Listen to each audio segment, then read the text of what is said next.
So, interesting headline here on the F1 Chronicle.com. Dr. Helmut Marko, the senior advisor to the Red Bull Racing team, has admitted that Max Verstappen helps keep him in F1. Now, Marko, I think, is over 80 years of age, so I think he might be well referring to the fact that he's still wanting to be in and around Formula 1 rather than just chilling at home. So let's have a look at what's been said here, though, guys. Full article on the F1Chronicle.com. Dr. Helmut Marko has admitted supporting Max Verstappen is one of only 2 reasons why he's still working in Formula 1 at the age of almost 82. Last year, the notorious former Le Mans winner was almost pushed out at Red Bull amid the Christian Horner leadership turmoil and following power struggle, and was only rescued by Verstappen's public backing and ultimatum. I have never felt so connected to a driver, Marko now admits to the Dutch magazine Formula 1. I admit that right away.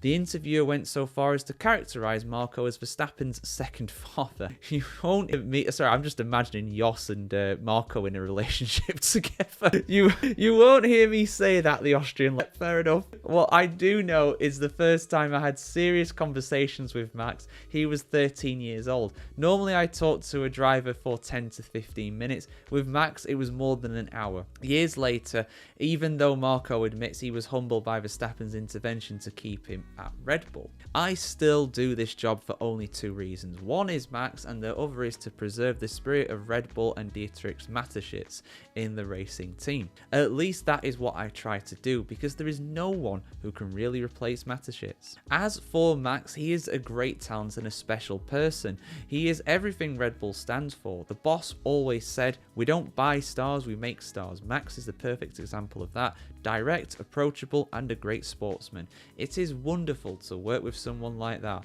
although I was very close to Seb Vettel too. The fact that Verstappen remains so close to Marko has given Max's father the freedom to progressively step away from day-to-day involvement in his son's career.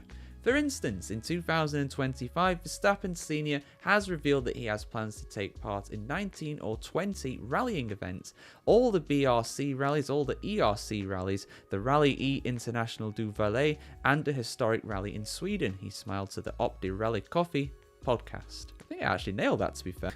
We will also participate in the East African Safari Classic with Porsche. We have an incredibly beautiful program, but of course, I still am involved with Max. I mean, you are his dad, so, I mean, I know he's a grown man, Max, these days, and he's going to become a dad himself soon, but you're never going to step away from your kids like that. Not as much as before, but today he's old enough and mature enough to cope on his own. Like to think so.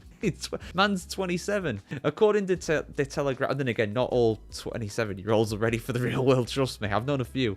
According to the Telegraph newspaper, Verstappen will drive the 2025 Red Bull for the first time on the day before the official start of pre-season testing in Bahrain for a private filming day. It's kind of cool that Jos is going back into, motorsport and rallying and all that, I think that's kind of cool he can do that. And, honestly, I think it's really cool. I mean, people criticize Marko, and rightfully so. He does say some rather questionable things, to say the absolute minimum, and his driver motivational tactics, shall we diplomatically put that, are more than a little dodgy at times, particularly when it comes to a certain Mr. Tsunoda and a certain Senor Perez as well. But I do think it is cool that he's still around Formula 1. Of course, Marko, I didn't realise he was actually a Le Mans winner, to be fair, but I know he used to race in Formula 1 in the 60s and 70s, very close to Jochen Rindt, I believe, as well, a fellow Austrian.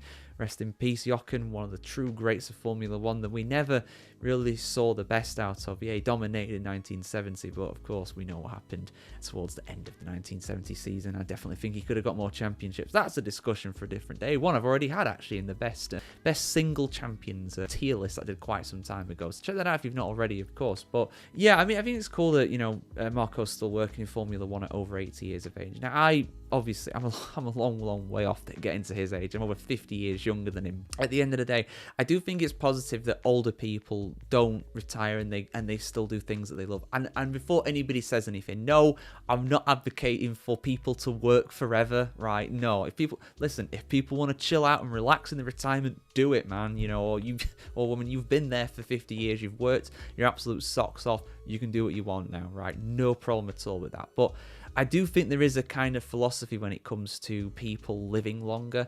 when they never truly retire. Look at the Japanese. I think the Japanese live longer than any people in the world on average. You know, they've got a life expectancy of almost 90, I think, now, which is just obscene, really, when you think about it. But I think part of that is the fact that they still do things even when they're older. And, you know, people generally live quite a bit longer when they still do little activities quite a lot, the gardening being a big one. So I think it's good that Marko's got that and he's still around in F1. You know, whether you think he's a bad influence on Red Bull or not, that again, separate discussion, but he does seem absolutely linked to Max Verstappen, and I think he'll stick around for as long as Max does. Max has, of course, said that he may well leave Formula 1. Well, he's already passed the halfway point of his career in his own words. That's what he said. So, you know, how long he's going to stick around for, I don't know. I've got a feeling he's going to leave after 2028 because that's when his current contract expires. But honestly, I wouldn't rule out him leaving to go to Aston Martin.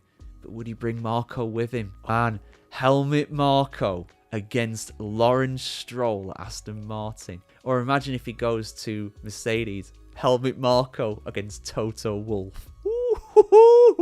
Now that is a powder keg ready to absolutely thermonuclear detonate. And we'll be here to cover it on the F1 Chronicle. It's quite a few years off yet, but yeah. Anyway, in all seriousness, I'm happy about that. It's a nice feel-good headline at the end of the day, if you like Marko. If you don't like Marko, then maybe it's the opposite. Maybe it's a bit depressing, just like, oh, Max, go. I don't want him in Formula 1. But anyway, Helmut Marko, good or bad? Let us know your thoughts in the comments below. Do you think he's a good person to have in Formula 1? He's great for us because he makes plenty of headlines, good and bad. And yeah, never a dull moment at Red Bull Racing Organisation.